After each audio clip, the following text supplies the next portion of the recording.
ba leen ma de ndeysaan avec les moyens yu ndaw yi nag la ñu teree Macky Sall nelaw avec ses petits moyens. Imaginez si on avait les moyens que Macky a lan la ñuy def si dëkk bi. asalaamaaleykum madame Ba yaa ngi en direct partagez leen vidéo bi sama gars yi. waaw salaamaaleykum waa kër gi maa ngi nuyu ñëpp. waaw ku nekk rek sa tur ak sa sant. ñu ngi lay fay madame Ba bëggoon ñëw rek depuis sànq mu bëggoon intervenir ba Hélène dugalee vidéo clip yooyu di dugal sànq. bëggoon rek wax que ne bu ngeen gisee clip yooyu. bëggunu mu yem ci Facebook bi. clip yooyu dañ ko def pour mu jàll dans tous les numéros WhatsApp au Sénégal foofu na ko gën a soxlaa parce que dafa war a jàll dans les marchés dafa war a jàll dans les écoles dans les universités partout au Sénégal. madame Ba xanaa tey da nga xiif. ah. xanaa tey da nga xiif. non pourquoi.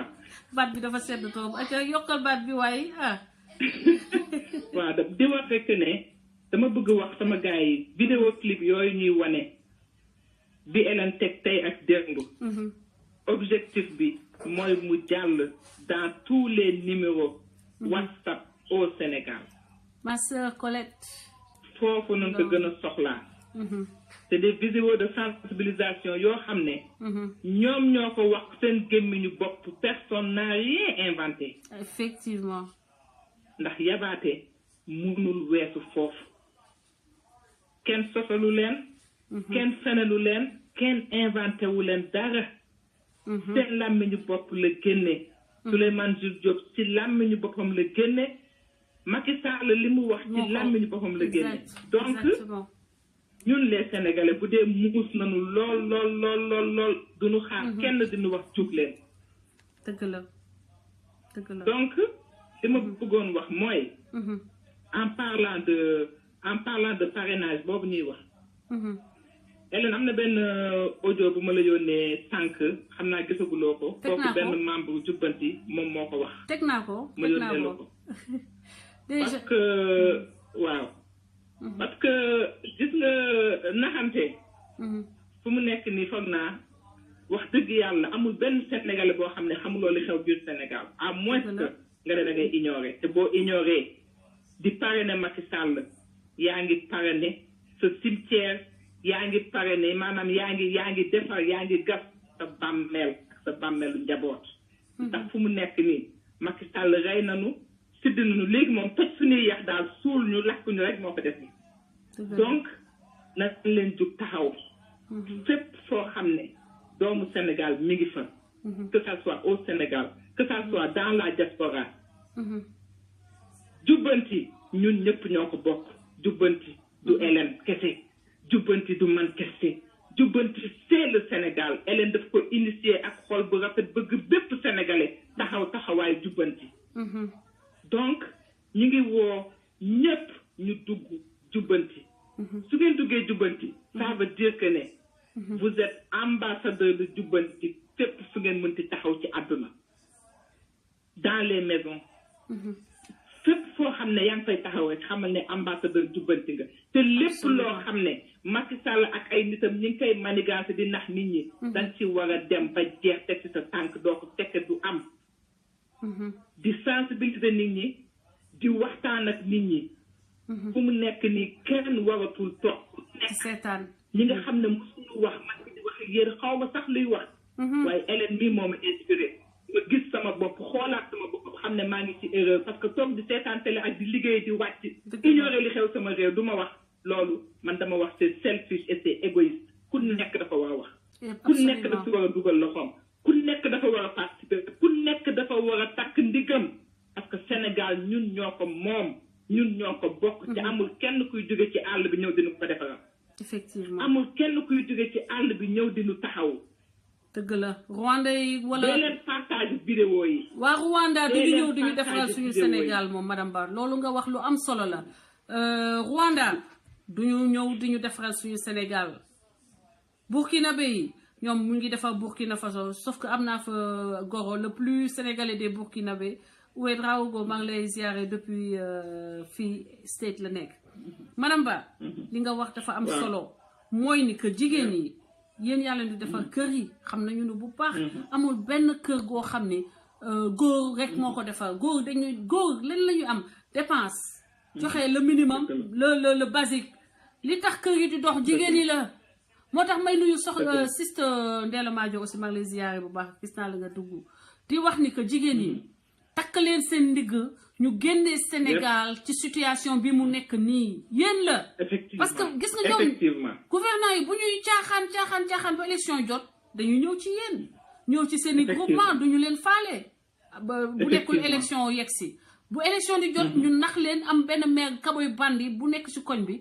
kooku la ñuy jox xaalis daal di ko fexe mu nappal leen yéen ñëpp ngeen ànd ak moom jox leen seen i carte d'identité bu leen joxe seen carte d'identité Macky Sall wax na leen ni bu leen jox kenn seen carte d'identité te ku joxe sa carte d'identité dañ la war a tëj la mu waxoon démb moo valable ba tey te ngeen jëfee ko dëgg la donc may wax ne bu kenn toog ñu lay woo naan la tugal sama gars yi li xew Sénégal ñun dong ñoo ko mun fajal suñu bopp ñun dong ñoo ko mun faj képp koo xam ne mosoo woon wax ñëpp ngi taxaw biir jubbanti ku nekk yaa ngi wut loo def biir jubbanti parce que ñëpp bëgg taxaw seen réew ñuy féliciter Françoise encore sama bopp laa koy commencé sama bopp man sama exemple laa koy commencé na ñëpp def ni madame Ba na ñëpp jug bu kenn wax aw ma jot lii suñu xeex la ñun ñëpp ku si nekk li la yàlla may intelligence bu la yàlla may jël ko nga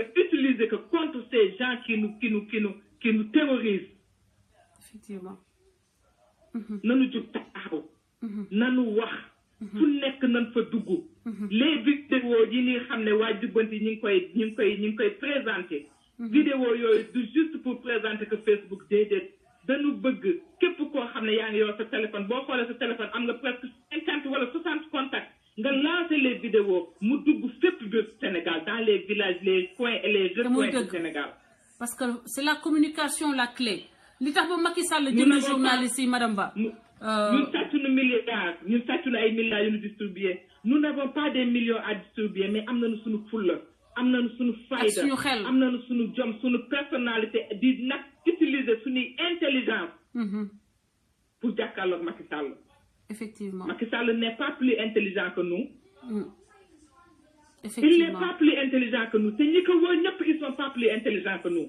gëm leen seen bopp mi ngi def liggéey bu rafet ñi bëgg ñëpp taxawaay jubbanti. effectivement na ñëpp jug taxaw. bu kenn taxaw sa koñ di fa gis ay affaire bu pare na Macky Sall nga toog tëj say fenêtre non na ñëpp génn Macky Sall kenn du ko may fenn fu mu nooyee moom ak ay nitam. parrainage di moom moo ko indi. di moom moo ko fi indi. billaay dina rëcc lu tax mu indi loolu. parce que kenn du ko seetaan François. merci beaucoup madame Ba. donc maa ngi leen di gërëm bu baax di leen sant di leen wax partager leen encore. partager leen vidéo bi merci beaucoup partager leen. madame Djoubanti qui c'est une maman Djoubanti donc muy sama collaboratrice ma sonal ko lool bu toogee dara sax ma yee ko de ko jógal am na ça il y a ça et ça à faire donc di bëgg rek bëggal tuuti ma dem naa ni parce que dama toog message yu madame bi dafa neex ba dama mujjee toog di wax ak moom ba fàtte dem naa ni damay jëli sama ndox mais damay leen di tegal musique di ko may képp koo xam ne gëm nga Sénégal vraiment waxuma la koo xam ne dangay calculer lan nga mën a am ci Sénégal mais ki nga xam ne dangay xool lan nga mën a defal Sénégal donc maa ngi leen di may morceau bi sama morceau fétiche mu neex ma lool parce que dafa nekk symbole cohésion ñaari chanteur yoo xam ne dañoo woon nekk position rivalité mais ñoo ànd woy ko mu nekk un produit qui me plaît et qui me plaît de yàlla jàppale la dëgg-dëgg et c'est par miracle qu'on est arrivé là où on est li may daj su ma leen ko waxee da ngeen di foog nii mais jawul wax mais lépp dañ ko bàyyi ci loxo yàlla parce que yàlla moo tax ñuy dox jaamu suñu borom moo tax ñu nekk ci xeex bi moo tax ñuy dox te c'est pour servir le Sénégal tel qu'il devrait être servi Sénégal dafa am nuñ ko war a servir te du nii ngeen ko jàppee déedéet may ñëw di wax encore donc parrainer Macky Sall c'est parrainer pourquoi vous ne devez pas parrainer Macky Sall waru leen parrainer Macky Sall boo leen parrainer Macky Sall moo ni da ngeen parrainer la vie chère dundu gu cher gi moom ngeen parrainer sa signature boobu yaay booy baay booy mon frère mon petit frère ñàkk bu mu la tax a naan petit Macky Sall def na 6 ans changé wul sa dund amul lu mu soppi ci yow sa bopp yow moomu may waxal xam nga sa bopp yow mi yor sa butiku mbagg yow mi toog ci marché bu saxe bi yow mi toog ci marché bi nga xam ne waasintoowu jën yi yeneen waasinteur dina fa fekk yeneen waasinteur yow mi dëkk fa nga xam ne fos yi day gën di ball te du am kuy ñëw nettoyer leen seeni mbedd yéen ñi nga xam ni bés bu nekk mbalit bi jallu si seeni mbedd te du am état bi foo leen di séenee benn parcelle état buy ñëw lijjanti loolu boo paree ne Macky Sall mooy ni paree ne nga mbalit boobu ngay noyyi chaque jour fos yooyu ngay xuus chaque jour ndox moomu ndoxu fos boobu ngay xuus chaque jour say doom di ko xuus chaque jour te ñu bàyyil la ko fa ay at yaa ko pare ne mooy ni que yow nee nga yow loolu nga yellool parce que gëmuma ni loolu ñuy wax ku sañu te bañ sañ nangu amul saña bañ am na saña bañ moom rekk am ndax sa dignité sañ nga bañ ku la ko fokkati te ñii li ñuy def mooy fokkati seen dignité bañ leen ku la fekk ci biir ay ndoxu taw mu at ñëw beneen at ñëw nga bëgg yow nga ni sa signature danga ko koy jox pour moom mu continuer toog fa muy toog di yàgg biir di yàgg taat bu tëddee jabar ji sax bu làmbee jabar ji la du xam ni sax ndax day foog ni moom taatam la làmb pour lan nañu waxante dëgg xoolaat leen seen bopp parrainé Macky Sall mooy parrainé nga chômage parrainé nga sa borom kër di xëy di toog ci yow kurus bi ci buntu kër gi parrainé nga sa borom kër di toog ci taatu kàdd gi ci village bi di yoote di compter oto yi romb di xool ban couleur la wala ñu toog bay foo boobu ñu doon def temps wu xale naan 8 collé 6 collé 4 collé 2 collé pas yi loolu la ñuy jour foo boo jëlee yoonu Kaolack di dem village wu Moustapha Niass boobu nga xam ni dara defalu leen ko tous defalu leen ko lu tabaxal boppam palais donc waa dëkk boobu dem naa fa ba ma fa demee dama ne fi mooy dëkk garage ba ci boppam boo dof la ba oto yi bàyyi la fa boo matul di nga wut fooy fanaan ci biir village boobu laa la wax nii paa ya fa dëkk yoon yooyu balaa nga yegg ci village boobu yëpp ay 7 collé 8 collé 2 collé la ñuy fooye parce que amuñu lu leen état bi tegal seen loxo nga parrainé Macky Sall mooy parrainé nga ndóol boobu borom kër toll fu mu war a mën a xëyee chaque jour am lu mu indil njabootam mais day toog di yoote suba ba jant so di compter ñaata oto jaar ci yoon bi ok boo parrainé Macky Sall parrainé nga la pauvreté la misère bi nga xam ne ak désespoir bi tax ba xale yi jël seeni tànk di dox ba jaar ci désert bi dee ñenn ñi jaar ci géej gi ñenn ñi ci géej gi lañu jaar géej gi di leen ñu dee ci géej gi ba ay naar ñoo leen di dimbale léegi di leen jox sépulture yow yaa rey sa doom boobu sa parrainage boobu mooy ni d'accord nga ni sa doom wala sa doomu dëkkandoo bi nga xam ne ay at déggoo ko xamul leen ci lu mu nekk mu ngi ci biir géej gi jën ñi di ko dundee li ci des jën yi daal di ko delloo ci mbedd bi ci mbeddu naar dëkk ci plage naar yi ba naar yee leen di suul doo leen mës a gisati xale yooyu te lan moo leen ko teg dirigeant bu mel ni Macky Sall dirigeant bu mel ni Ousmane Tanor Dieng dirigeant bu mel ni Moustapha Niass ak ñii seeni gàngoo yi nga xam ne ñoo leen di fenal di leen defaral seeni ñàkk pas-pas seen ñàkk njëriñ ay góor ay maam yu ñàkk njëriñ lañu looloo moo am te loolu lañ leen di wax parce que fii dëgg rek lañ leen di wax parrainé Macky Sall mooy yaa ngi parrainé analphabétisme li tax ba yaay booy yow ba ngay parrainé sax dañ la ko bindal yow am na si yow moom noonu di ma xool ba ngay parrainé surtout dañ la ko bindal mënoo ko bindal sa bopp ku la ko teg ku mel ni Macky Sall ak ñamu àndal nii ay Ousmane Tanor Dieng yi ñoo la ko teg ñoo tax ba école ba mënoo ko woon continuer bu fekkee ne danga ko mënutoo continuer ndax ñàkk moyen ba tey ñoo la ko teg parce que alalu askan wi lañu jël ñoom ak kii moo ko liggéeyaluñu askan wi ak yii yëpp donc yow moom mënoo bind sa tur ngay jox nit big ne ko bindal ma nu mu tudd nga ni Fatou Ndiaye nu mu tudd nga ni Absa Balago Seck après nga dem numéro bi 667 ñu bindal la ko copier say numéro dem Marème Faye continue jënd sac Louis Vuitton Lancel di taxawaalu dans les palaces yoo xam ne 2 millions lay fay par guddi pour nekk ci palace yooyu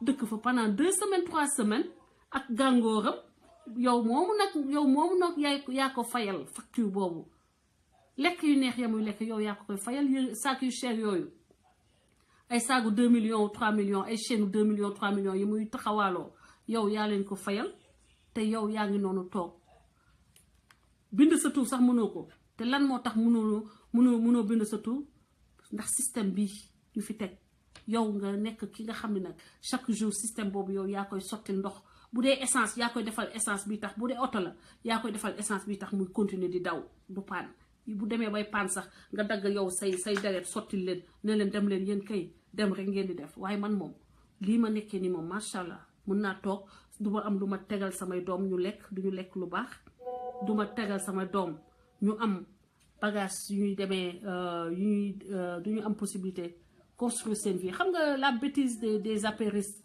bloqué dafa yomba da ngay teg sa baaraam rek bloqué te ñoom dañ fiy ñëw di wax di la saaga il faut me finir mon discours tafsir nga patienté ma dugal la dans un instant affaire bi dafa am aussi ordre ok je vais te prendre mais je suis aussi chargée que toi je suis aussi déterminée que toi donc tu me laisses le discours que j'ai préparé que je le lise après me dugal et ça c'est dans l'ordre de jubanti aussi dafa am benn état d'esprit il faut que ñu suxaliku ñoo bokk combat mais nañu am nuñ koy tegee parrainer Macky Sall c'est parrainer la corruption mooy ngay parrainer saa yoo demee defal kayitu juddu il faut que bokkaale agent bi benn 300 francs wala benn 500 francs pour que mu mun a defal li nga xam ni moo tax moom ñu teg ko fa j'ai mis un petit discours pour dire pourquoi il fallait ce que ça signifie parrainer Macky Sall je finis je vous donne la parole alors parrainer Macky Sall mooy corruption boobu tax ba oto bi lay yeb amul amul assurance te oto bi dina daw oto bi warul passer visite technique waaye dina daw mais oto boobu mooy ñëw saaraan ñëw mbëkk sa oto boo xam ne sa mbokk nga ca woon mu faat ko sa oto boo xam ne ki la doon dundal ca la nekk mu faat ko mu yem foofu te dara nag du ko ci fekk dara du ko ci fekk ndogal yàlla comprendre ngeen donc loolu mooy signature boobu ngeen di signer loolu lay signifier ñii fi nekk boobu ba léegi bàyyi fi système parcelle de corruption yooyu di ko séddale ñoom ñu jël yi gën a mag ñu ndaw yi ñu jox ko seeni ndunguru yaa ngi encouragé que parcelle yooyu continuer parrainer Macky Sall mooy nga parrainer ku ma am ndey ku ma amul ndey maanaam doomu baadool bi bu sàccee nee naa la benn bëy bu sàccee bëy dañ koy tëj kaso ba ay mbokkam foog ni dafa am ku mu rey ña nga xam ne dañoo yegee Macky Sall 29 milliards la Mbaye Prodac sàcc Mbaye doomu Macky Sall ak Marème Faye boobu kooku ñu doomoo mu sàcc ko di doxantu Dakar di dem di def lu ko neex te kenn du ko tëj du mujj fenn ana Awa Koudou Ndiaye gis ngeen ko mu dem fenn demul fenn parce que Macky Sall moo ko parrainé donc loolu boo leen signé seen tour moo ni signé ngeen que loolu c'est normal war nañ leen ko teg yelloo ngeen ko te loolu mooy saaga bi yées bu ñu leen mën a saaga en tant que citoyen sénégalais parrainé Macky Sall mooy nga d'accord ni que pétrole bi gaz bi zircon bi jën bi Macky Sall jël daal di ko pasal may tubaab yi ne leen jël leen te yàlla tax jël leen maa leen ko jox ci li laay war a suuli sama dëkk amul dara waaye yéen comme ay tubaab ngeen mérité ngeen ma jox leen suñu pétrole presque gratuitement presque jël leen zircon bi ngeen daal di sax dàq waa jawbe waa jogo ngeen jël jogo nekk fa benn république c'est-à-dire jogo dafa am benn place boo xam ni Sénégal moomatu ko ñay exploiter zircon bi ñoo ko moom seen autorail ba day dugg foofu jël alal boobu ñuy génne ci suuf Sénégal ay waa jogo sax njëriñu leen ñu jël ko génne ko yóbbu ko directement comme temps wu colon ba yóbbu ko directement port daal di ko yóbbul français yi ne leen acca lii de yàlla lii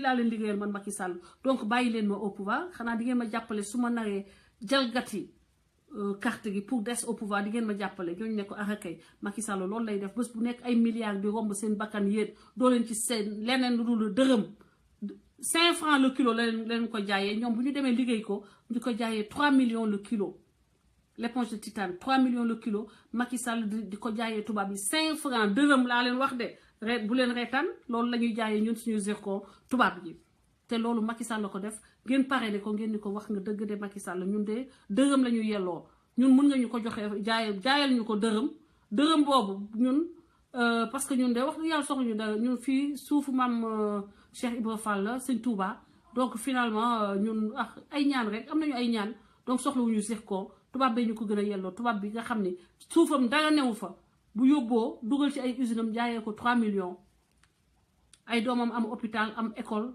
am garab ñun suñuy doom duñu jàng normalement duñu lekk normalement duñu faju normalement kooku ngeen di bëgg parrainer xoolaat leen seen bopp yaay booy xoolaat leen seen bopp parrainer Macky Sall mooy nga parrainer violation yi Macky Sall def sur les droits des Sénégalais constitution bi mu ut benn tailleur bu ko nee xaftaan laa bëgg mu dagal ko xaftaan bu ko nee jupon laa bëgg mu dagal ko jupon bu ko nee robe ndoket laa bëgg mu dagal ko ne ko Macky yow moo góor dina takk dina def ndoket mu ne ko damaa bëgg ndoket mooy sama vis tey vis ndoket laa bëgg mu dagal ko ndoket mu sol ndoket bi taxaw seet bu xool ne ko léegi nag defal ma ko léegi daggal ma ko mu nekk pantalon muy waajooyu Maajo Fall Ismaïla Maajo Fall daal di ko jël robe la woon ma daggal la ko kon léegi pantalon boobu président ni mu ko daggee neex na waaw bi baax na mais yokkal ma ci benn volant pantalon bi moom yokkal ma ci volant loolu sax c'est pour vous dire que yan changement farfelu sax la Macky di def ci constitution bi juste parce que il en a la possibilité et il a des Sénégalais assez lâches assez anti-républicains pour lui faire ce travail là voilà là où le Sénégal est aujourd'hui loolu moo am donc boo leen parrainé boo leen signé xam leen ni que signé ngeen ni que yéen Macky day dox seen kaw di saw seen kaw chaque jour bunu leen ci dara d'accord ngeen ci que mérité ngeen mu leen koy teg loolu mooy parrainé Macky c'est accepter que Mbaye Prodac mën a exister Awa Koudou Ndiaye mën a exister ak ñeneen ay ñoom ay dossiers yoo xam ni Macky Sall jël na ko teg ko ci ay teg ci kuddam alors que xam na ni woon na leen créer ay ñu bëri la woon Karim Wade kese c'était pas Karim Wade seulement qui devait aller à la CREI ñeneen yëpp Macky Sall jël na nee na moom jël na loxoom teg ci kaw dossier yooyu léegi nag xaalis boobu luy ndeyu Macky Sall moo dafa amoon bëy bu mu jaay nekk bëy boo xam ni moo tax ba xaalis boobu ñooñu mën cee jot wala bàyyi Macky Sall moo jël benn ay moo nekkoon bàyyi ganaar ba jël jaay ay ganaar dénk ko Macky Sall ne ko li mooy alalu réew mi te mais yow sa loxo laa koy teg yaay décidé tegu ko fenn moomul alal boobu ba muy teg ay mbagg ak ay lu ma kenn xamul parce que xaalis boobu ñun ñoo ko moom suñu bàyyi ñàkk ba dee ñenn ñi am AVC ñenn ñi nekk des morts prématurés parce que hôpitaux yi faj ñu leen ci ay stress yi leen dépense quotidienne teg te kan moo leen ko teg ay Abdou Diouf ak seeni choix yu bon ay Ousmane Tanor Dieng ay Moustapha Niass léegi ngeen ñëw yéen jigéen yi ngeen d'accord ba tey ji naan da ngeen def seen tur ci lu mel noonu parrainé loolu mooy ni léegi da ngeen ne loolu d'accord nañ ci loolu problème bi parrainé Macky Sall c'est parrainer l'incompétence tële gi Macky Sall tële nga xam ne day defar stade bi ginnaaw ba semaine ba ca topp stade ba inondé yaa ngi comprendre defar pont moi weer ba ca topp pont ba màbb am ay parties yu bënn oto yu mënutuñ fa jaar parrainé Macky Sall mooy parrainé koo xam ne mënul la tegal benn programme ne Sénégal ci lii lay doxee ñaata programme la changé depuis bu mu yegsee 3 donc parrainé Macky Sall c'est parrainer l'incompétence dese naa yeneen mais dama ko yemale fii pour dugal vraiment suñu mbokk yi parce que affaire bi du man kese comme je le dis et j'y crois fermement c'est tout Sénégalais foo mënti toll foo mënti nekk yow yaay jubanti yow yaay jàpp ci jubanti te nañu jubanti xol yi nag ndax ñu laawante biir parrainé Macky Sall mooy nga suicider sa njaboot mooy nga ñëw naan malation yéen ñëpp nag ne njaboot bi yéen ñëpp ndekkee leen malation ñun ñëpp nag ñu dee benn yoon loolooy problème bi xam ngeen luy malation yàgg naa de asalaamaaleykum Tafsir Mohamed Diop maa ngi nuyu waa nekkay tey ñoo ngi sant bu baax waaw amul benn problème waaw léegi yow mu ngi noonu Sénégal yëpp a ngi lay déglu partagez leen vidéo bi sama gars yi partagez leen Tafsir tu as la parole waaw ziar na la bu baax a baax maa ngi delloo ziar alhamdulilah rabbil alamin sant Cheikh Amadou Bamba Khadim Rasoul tan bu baax a baax a baax a baax macha allah. man moom yow moom sa vidéo bi moom ngi déjà ci réew mi moom avec Idi ah da nga ko dugal ci. di la wax que vraiment sister man may Tafsir Mouhamed Diop Tafsir welcome. maanaam en fait nag ma ngi def nag ay retour en fait quoi mais ma rek tout non da ngay tëj live bi waaw da ngay tëj live bi rek. voilà xaaral rek may jël ci WhatsApp bi rek oui allo. oui d'accord ñu ngi lay dégg. c'est bon. oui c'est très bien. on t'entend. hello. oui ñu ngi lay dégg bu baax. allo. oui ñu ngi lay dégg bu baax a baax. voilà c'est bon. voilà c'est bon parce que nag dama doon dugal vidéo bi. ak WhatsApp bi en même temps. ok di la jaajëfal nag. merci beaucoup. hello. merci beaucoup ñu ngi lay dégg bu baax Tafsir.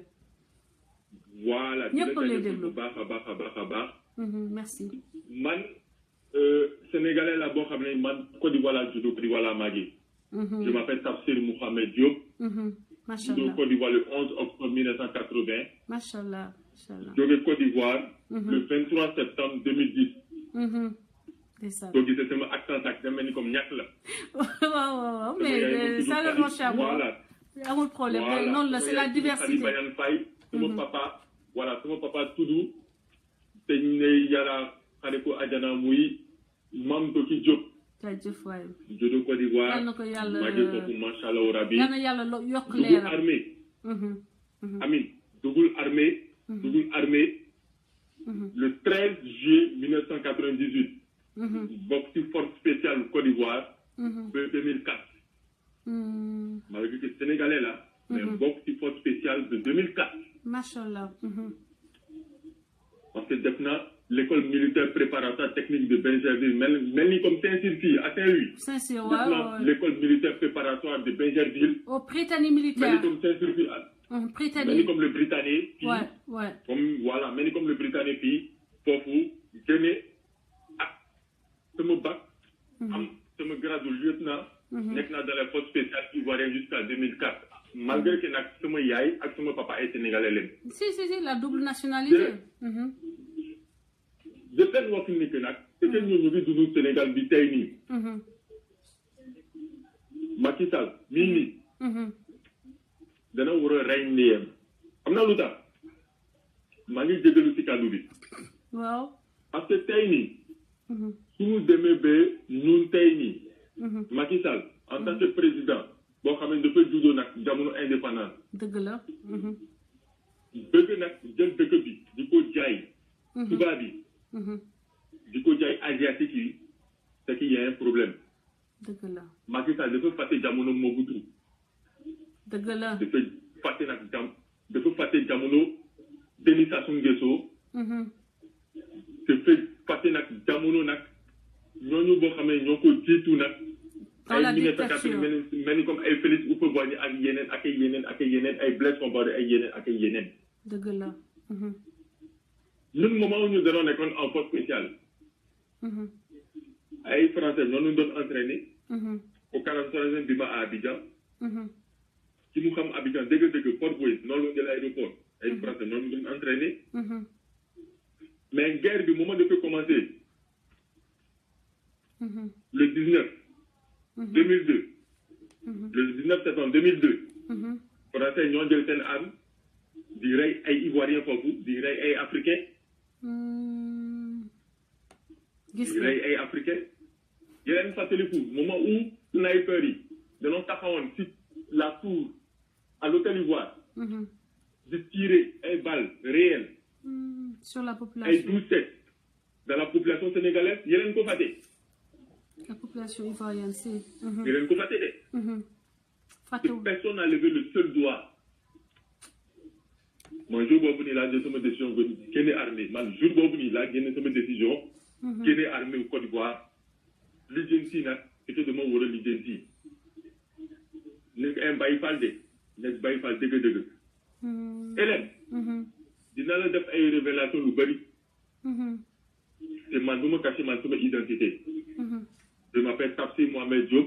c'est mon numéro de téléphone petit Sénégal 78. non c'est même pas la peine mon frère stratégiquement parlant stratégiquement parlant déglu-moi Tafsir ce combat il faut le mener avec intelligence ce combat nañu tempérer ardeur yi et on mutualise les forces on finira par gagner ce combat bul topp sa xol parce que boo toppee sa xol rek da ngay renforce da ngay may ennemi doole ba ngay may sa ennemi doole loo gën saa yoo gënee mer rek gën a la calm down saa yoo gënee mer nga war a wax gën a la calm down parce que ça te permettra d'avoir benn ascendant sur ton ennemi di nga mën a analyser froidement xam ban méthode ngay jaar pour régler ce problème xam naa ni mer nga xam naa ni mere nga Macky Sall mais bëgguma kenn def yenn erreur yi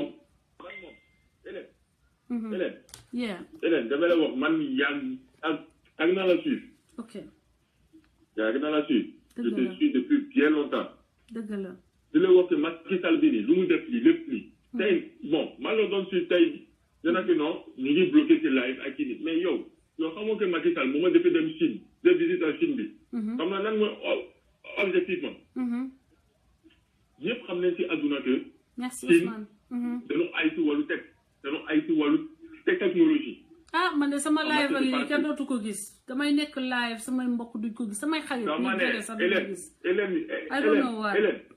Hélène te live boobu ni kenn mënu ko tëj te live bi ni kenn mënu ko tëj yaa ngi comprendre te live bi ni kenn mënu ko tëj parce que yow su defee live boo paree bi ni ñun dinañ ko jël ñun boo xam ne ñu ngi ci Sénégal bi fii nii dugg ko ci clé USB converti ko ci ay fichier boo paree ñu dugg ko ci ay YouTube ak ci suñu compte Facebook ak ci suñu page boo xam ne ñu ngi administré kenn mënu ko tëj na si xel daal partagez les na si xel daal xool na si xel daal man man xool ça fait presque 6 mois ma lay suivre 6 mois ma lay suivre macha allah dëgg la Tafsir tey nag keroog rek yaa doon wax beneen baat boo xam ne nii moo nekkal sama xol ne la que yéen Sénégalais yéen a war a ko nag yi xeex seen xeex mais yow xamoo que Sénégal bi fii nii naa fekk tis moo am waaw gaa naa fekk moom am loolu laa doon wax keroog rek ak sama beneen copain bi nii yéen a yéen nii su leen toogee ba pare nag seetaan Macky Sall toog ci pouvoir bi nii boo pare naa ñëw naa nee naa que dëkk bi dafa dëgër yéen la dëgg la bu fi kenn jàmbat man am na double nationalité man am na double nationalité man am na nationalité sénégalaise am na nationalité ivoirienne su ma nekkee tey nii mais njëkk ma jàpp ak sama doon ñu dem Côte d'Ivoire mais yow yaa def choix toog Sénégal mais fii laa bëgg a toog fii ndeysaan dëkkaw El Hadj Malick Sy dëkkaw Cheikh Amadou Maba mooy sama yaakaar moom Cheikh Ibrahima Fall ak yeneen kilifa yi boo xam ne ni ci wàllu diine fii dañ leen wàccal nag Hélène man moom je pense que nag yow c'est que yaa ngi combat bii nii combat boo xam ne ñëpp dana war a ci jàpp si da ngeen ci war a jàpp kay laay ñëpp ci war a jàpp yow yaa ngi diaspora yow yaa ngi diaspora n'est-ce pas yaa ngi diaspora xaw ma si ban dëkk yaa ngi nekk si maa ngi diaspora xool combat que yaa ngi def nii yëpp su amoon esprit bu mel ni yow fii ci Sénégal bi nii on va sortir du sous-développement xam nga kan mooy man sama idole man ma ñaari idole la am depuis l'armée en Côte d'Ivoire Patrice Lumumba ak Thomas Sankara ñaari idole bi rek la am tey nii ce que on est en train de subir dans les États africains c'est ce qu'on subissait dans les années 1960 absolument à l'époque de Mobutu à l'époque de Denis Sassou Nguesso tout à fait à l'époque nag de ceux boo xam ne nii ils ont ancré toute la richesse de l'Afrique dans l'Europe. Aujourd'hui, Bourgi, si ça soit pour dire que par exemple, voilà, bon, Karim Wade c'est ceci, ou bien c'est cela, ou bien quand il s'assoit par exemple pour parler de la politique sénégalaise et personne ne broche, c'est parce que on les a donné ce pouvoir. Mais c'est la France-Afrique, c'est normal. La France n'a jamais été autant servie que sous Macky Sall. Qu'est-ce qu'ils vont aller se... Hélène, Il y a un écrivain ivoirien qui a écrit, qui est Jean-Marie Adjafi, qui a dit l'éveil des peuples sera l'éveil de toute l'humanité. L'éveil des peuples, madame, des peuples ivoiriens sera l'éveil de toute l'humanité. Parce que l'humanité, c'est quoi? C'est l'Afrique. Le premier osman a été découvert en Afrique. L'écriture a été découverte en Égypte. 3000 ans avant Jésus-Christ. Le fer a été découvert ici. Donc je pense que nous sommes la patrie mère. Nous sommes le continent mère. Maman Afrique. C'est clair. Aujourd'hui, moi, si tu me demandes par exemple où je veux aller, par exemple, mon pays de rêve, je te dis que c'est l'Éthiopie. Pourquoi? Parce que l'Éthiopie renferme toute l'histoire de l'humanité. N'est-ce pas? Absolument. Donc je pense qu'aujourd'hui, nous, ici au Sénégal, on a un problème, Hélène. Voilà pourquoi je pense que c'est pas facile, avec ce combat que tu es en train de mener, de pouvoir persuader les gens dans ce combat. Parce que ici, tu l'as dit la dernière fois, qu'il y a beaucoup d'illettrés. C'est un problème. Absolument. C'est un problème. Tu comprends? C'est un réel problème. Aujourd'hui, le Sénégalais, c'est quoi? Dans l'identité, c'est un acteur définitif. Quand tu as tout doté, l'identité c'est yap. Ou bien capacité tout doté, c'est yap. Ou bien ma magalou tout va tout doté, c'est pas rek. Dem tout va rek. Yare di mam bamba. Ou bien magal toi on rek. Dem yare di elad va aller tout noir. C'est dans la politique du Sénégalais. Non, on n'est pas difficile. Les Sénégalais sont pas difficiles. On dit papa a une maison. Donc, il n'y a pas de quoi. Mais bon, voilà, si papa a une maison, je peux avoir une chambre. Je peux me marier et voilà, me camoufler avec ma femme dans une chambre. C'est ça. Tu comprends? C'est dommage, ouais. Donc vraiment, je pense que Hélène, l'homme moi n'est contre me première intervention de ces lives. You welcome. Intervention mais Inch'Allah, sur WhatsApp, nous allons faire une révélation. Amol problème et chaque fois que je m'assois, sache que je suis là. Le créateur de la page Réumi Monde avec Idi. Oh, yo, comme partisan Idi. Moi, je suis un partisan d'Idi, mais j'ai toujours dit, Idi, je suis avec lui par idéologie. Par conviction. Par idéologie. Par idéologie, je n'ai jamais rencontré Idi, je lui ai jamais donné la main, mais je suis avec lui par idéologie. Je suis pour quelqu'un qui va venir régler le Sénégal comme il se doit. Quelqu'un qui a de la personnalité. J'ai toujours dit que le président... Je dis, Makital. Je le disais à un ami que ce gars-là, il mérite un coup d'État. Il mérite un bon coup d'État. Ça, c'est... Nous avons une armée républicaine. D'ailleurs, nous saluons les forces de l'ordre. Oui. Les RG qui nous regardent. Coucou. Les RG qui nous regardent. Les forces de l'ordre qui nous regardent. Les militaires qui nous regardent, nous saluons. Ça, c'est votre combat. Vous ne pouvez pas parler, on parle pour vous. Voilà. Alors, arrêtez de matraquer. Arrêtez de matraquer les Sénégalais quand ils viennent réclamer nos droits. Oui. Hélène, oui, mon frère. Macky Sall a trahi le peuple. Parce que quelqu'un qui prête serment, il dit que je serai le président de tous les Sénégalais. On va, même pas 6 mois après, il commence à s'attaquer. Mais Macky Sall, c'est là-bas qu'il a fauté son combat. C'est là-bas qu'il a fauté son combat. Mon frère, Macky Sall. Il a commencé à s'attaquer. Mais je dis que Macky Sall, s'il s'assoit ici en 2019, s'il fait 5 ans encore, il ne va jamais lâcher le pouvoir. Même si lui n'est pas assis en tant que président, il va donner le pouvoir à son frère ou bien à quelqu'un d'autre. Macky Sall, tu as lu un peu l'histoire de la Bible. Pour ceux qui ont lu la Bible. Tu prends Macky Sall. L'Ancien Testament et le Nouveau Testament. Très bien. Je suis musulman. Pour conclure, je suis musulman. Oui, mais on a des textes. Je suis musulman. Mais par culture, il y a des musulmans qui lisent la Bible. Pour se cultiver. Je te précise. Je suis musulman, moi. Mais j'ai été scout catholique et j'ai été père vaillant en Côte d'Ivoire. Oh, ok. Je voulais dire, Ben affaire, j'espère que mes parents chrétiens d'une chimère. Tu sais, Macky Sall, en fait, Macky Sall, quand je prends le combat qu'on a mené en 2012 qui a mené à l'avènement de Macky Sall, tu compares Macky Sall, c'est comme si Oui. Quand on a crucifié le Christ avec les deux larrons là, sur le Golgotha, on a crucifié le Christ, crucifié Oui. deux voleurs à côté de lui. Au lieu que le troisième jour, Jésus-Christ ressuscite, c'est le mauvais larron qui est ressuscité.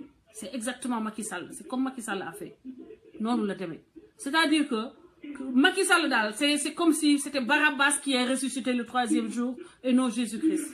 Voilà. Donc là, tellement le truc est énorme, tellement c'est faux, tellement c'est un truc qui ne devait jamais arriver. Effectivement. Voilà.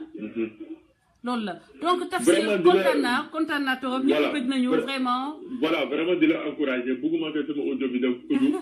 Wow, merci. Xamna dina dégenté. Et je t'encourage à faire cette participation nga dagg ko, nga exploiter ko. L'intervention de Tafsir dans le live Pencum Askan Wi avec FAG ou bien nga def ko ci sa page bobu noonu. OK? Voilà, c'est comme ça. Thank you, très bien. Et tu prends les interventions qui sont aussi pertinentes nga def noonu. Merci beaucoup et le combat continue. One love, my brother. Wow, thank you very much. Thank you very much. God bless you. Thank you, you too. Voilà, donc on va continuer. Nous pouvons leen jox Yeli Fall. Je vais faire entrer notre frère Yeli Fall, mais amna kuma won wo ci WhatsApp bi xaaral ma dugal ko ak ma dugal Yeli Fall parce que ñun fi jubanti toujours équité ci lépp nak même ci ordre bi ki wote ñëk wote la ñu ñëk dugal. Donc ma wo Samba mang lay wo, j'espère que mom c'est un expert en mine. Dina ko inviter ci ben spécial bo xamni c'est un technicien dans le domaine, il va nous parler de la situation des mines au Sénégal. Mang koy wo jotuma ko parce que peut-être que déplacé wu na mais sank mu ngi don woté. Samba bu fekkee yaa ngi toujours dans le live nga rappeler ma. Et amna yeneen affaire yu ma leen bëggono won. Tafsir, you welcome. Sama mbokk yi di leen wax ni que jubanti c'est pour tous les Sénégalais. C'est pour que ku ci nekk fa nga nekk tu prennes tes responsabilités. Que tu t'opposes contre l'inacceptable, contre l'insulte faite aux populations, contre les injustices faites aux populations, contre cette façon de mystifier les populations et d'être bon à rien pendant 40 ans, 50 ans, 60 ans, ngeen nekk au pouvoir te doo leen fi liggéey lu tax nit wax. Et je vais essayer d'appeler Yacoub maa ngi lay woo. Man daal vraiment yenn nit ñi sax tem ñu mere ma parce que day mel ni que dañ may woo duma leen dugal. Yacoub maa ngi lay woo, j'espère que di nga mën a jël nga contribuer parce que live bi essentiellement c'est d'abord les Sénégalais qui sont disons un peu partout dans le monde, surtout dans la diaspora ñu jox leen possibilité ngeen wax. Gis nga ne ndeysaan gars yi duñu am patience. Yacoub boo amee jot nga rappeler. Je vous ai dit que je tiens mes paroles. Képp ku musoon woo dinaa la rappeler. Maa ngi woo sama benn nijaay nag koo xam ni Ohio la nekk daf ma sama nijaay la sama soppe la. J'espère que dina décrocher parce qu'il est très intéressant. Tonton Pape Tall Ohio maa ngi lay woo di la ziyaare boo jëlul j'ai voulu tey woo la ci live.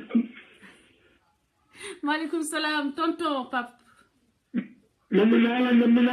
maa ngi nii ci live bi maa ngi en direct tey dama la defal surprise dama la woo direct pour que nga bokk ci waxtaan bi. d'accord naa ci. ma ne yaa ngi ci live bi fi mu toll nii ñëpp a ngi lay déglu Sénégal yëpp a ngi lay déglu. asalaamaaleykum wa rahmatullah taala wa barakatuh. maaleykum salaam. waa Sénégal. waa diaspora bi. yëpp maa ngi leen di nuyu. di leen sant di leen gërëm.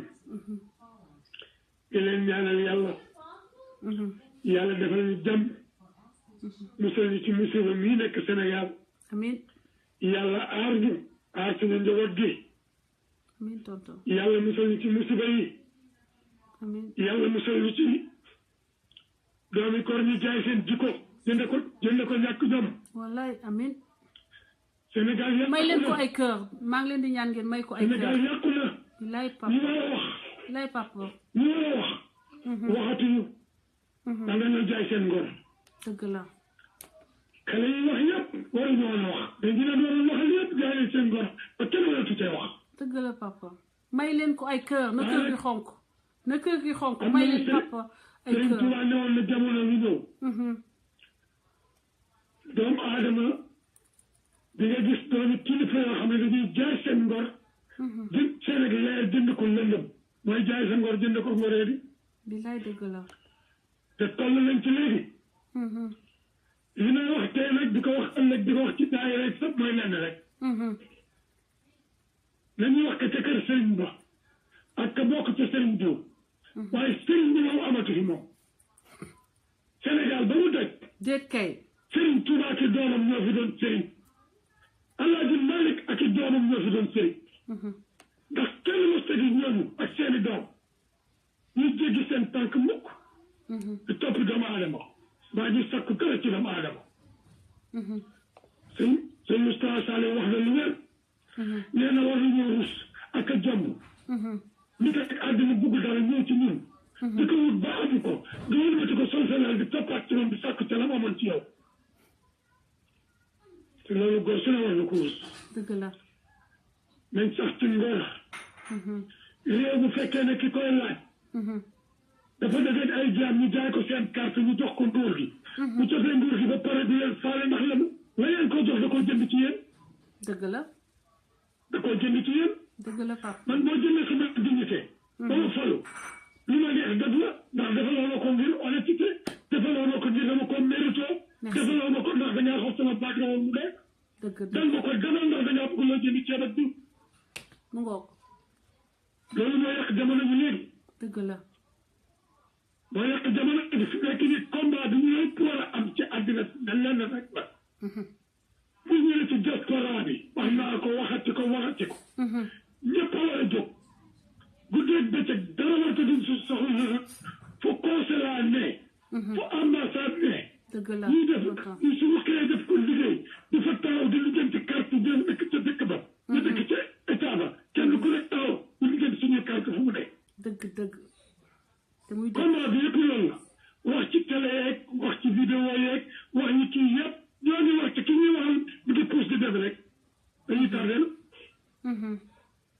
dañoo war a def recensement ñun ñëpp. dëkk bu nekk dafa nekk def recensement. bu xëyee taxaw ci consulat bu leen gën a jege wala ambassade bu leen gën a jege. ñi amul identité yëpp signalé seeni moom. duñ leen bee benn jàmm ñu liggéey benn liggéey te suñu identité amuñ fu mu féete. loolu mooy coow li mooy wax ji. te muy dëgg action moo jot. te muy wax dëgg ji dafa doy action lañ war a def. dëgg la papa. dëgg la ñeneen ñi di def yeneen li ñu war a def.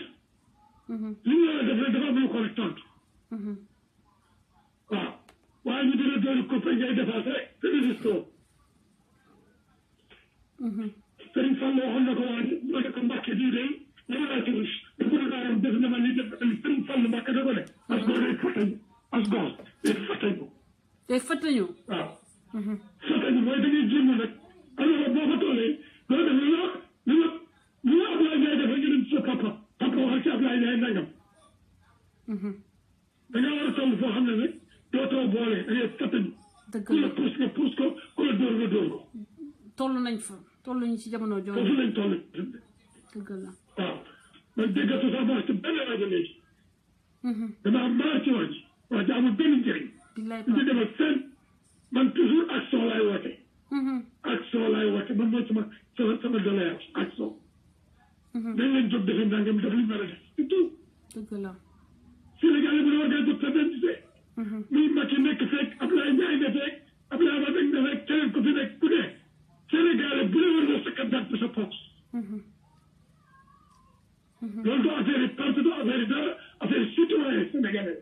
dëgg la. am na ñoo xam ne politique mais bu ñu amul seen dant seen dara du dox duñ dem fenn.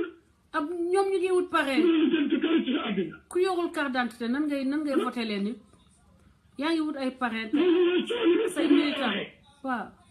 foofu laay waxee dañoo war a bàyyi ay topp ay borom parti beeg ñu jiite ak ndeyam déedéet suñu dignité bopp ñun en tant que sénégalais ñoo war a dajaloo laaj suñu carte d'identité.